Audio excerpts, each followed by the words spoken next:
Hey there, Modern Math Teacher. Kristen Moore here. Welcome to another episode of the Modern Math Teacher podcast. I'm really excited because this is our first episode of Poolside PD. If you have been with me for a while or you've been in the Modern Math Teacher Facebook group, you know that in the summer, I like to do a series called the Summer Learning Series, where I answer each week your biggest questions that you've had either throughout the year or right in a thread that I always ask right at the beginning of the year. Like, what's something you're curious about that you want to know about, that you want just a little size PD to see if it's something you want to pursue further. And so today we're kicking that off with an episode on the Modern Classrooms Project. Is it a right fit for you? And is that something that you want to pursue? So I have been with Modern Classrooms Project since 2020. I've been using them in my classroom. I've worked with them as a mentor. I've worked with them as an expert. I've been a course creator for them for their project-based class. I have so many great things to say about this. They are right now in the middle of Summer Institute. This is some of my swag that I have if you're watching me on the video podcast on YouTube here, or if you're streaming me in our Modern Classrooms Project Facebook group. And what I love about them is how versatile this implementation is and how you can really use it no matter what kind of teacher you are. So today we're going to talk about what the modern classroom is. What are the three components? And is it a good fit for you? So if you want to continue with this, you'll be able to go to their website, check it out, and maybe end up with me as a mentor. You never know. All right, cool. So the Modern Classrooms Project is a three-tier approach to education. It is a new way of teaching that breaks the one-size-fits-all model.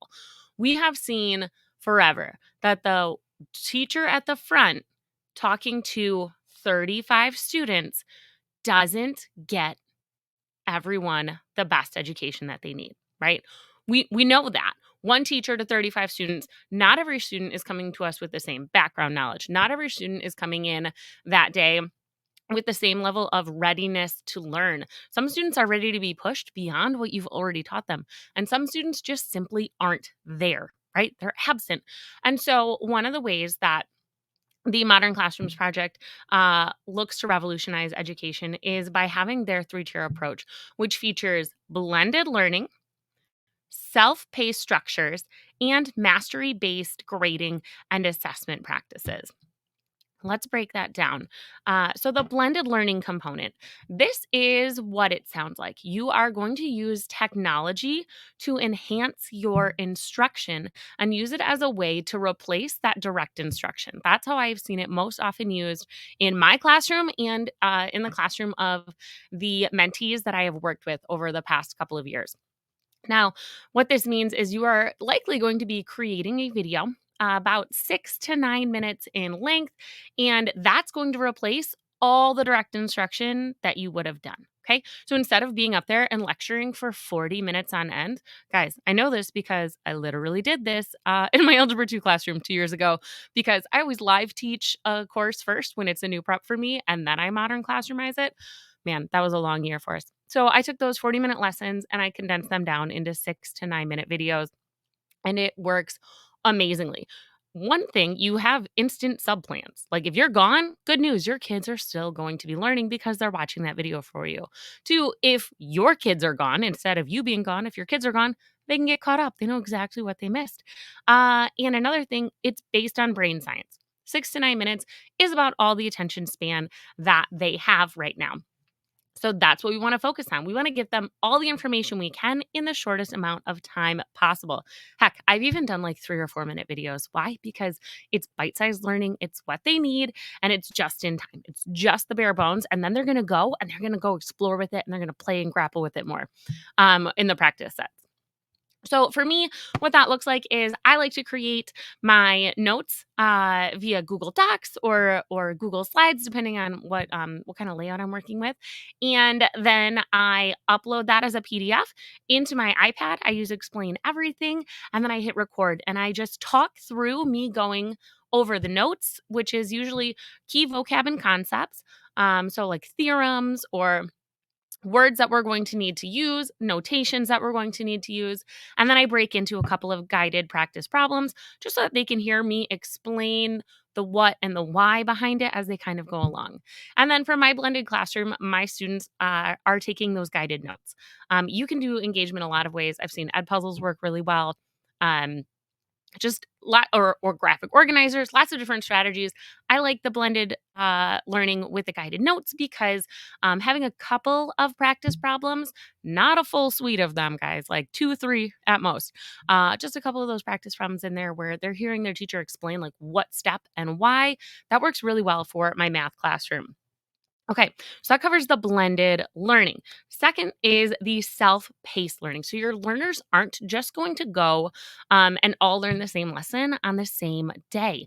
What this allows for is some flexibility in where your learners are at, how they're going to be progressing through their unit. So, again, if they were absent, they just watch the video that would have been on pace for the lesson yesterday and they can move their way through the lessons. You can use either like a public or a personal pacing tracker for this.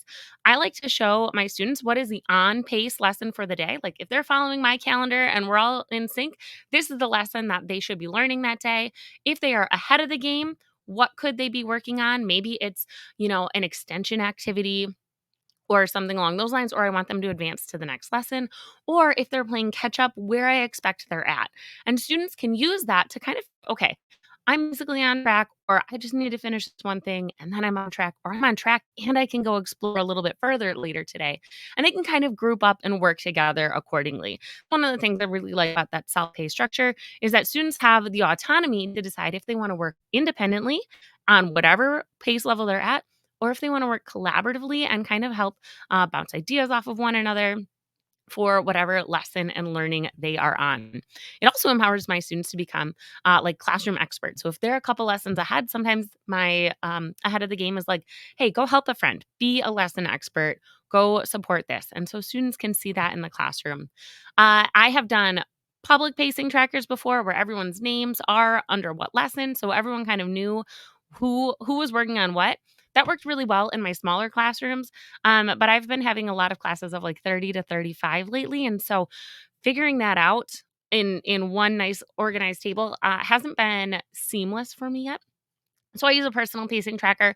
My students get a calendar. They know what to expect for the day. They know how to check off what they have done and what is expected in each lesson. So that is the self-paced component. So we've covered blended learning, which is like the instructional videos, some sort of engagement mechanism like guided notes, self pacing, which is somehow letting your students have flexibility in how and what they are learning.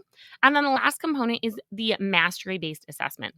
So with the mastery, with the modern classroom, the mastery based grading that they use, they're implementing a learning model where students need to demonstrate mastery on a lesson before they move to the next. And what's beautiful about that is students aren't just being pushed ahead into learning that they aren't ready for. They're getting that opportunity to self pace through the lesson that they need to, and then they can take a mastery check, prove they've learned it before they moved on.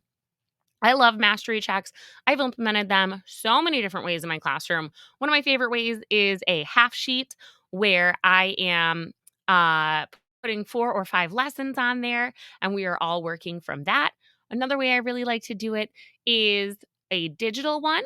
With that, I do combine usually 2 lessons into one digital one, and it checks them on what they learned from the week before. So either way, I pros and cons to both of them. The half sheet was super easy for me to just look at my key, grade, grade, grade. Do they get it? How well do they get it? Yes or no? Good. You're ready to move on. Otherwise, hand it back. Go fix your mistake.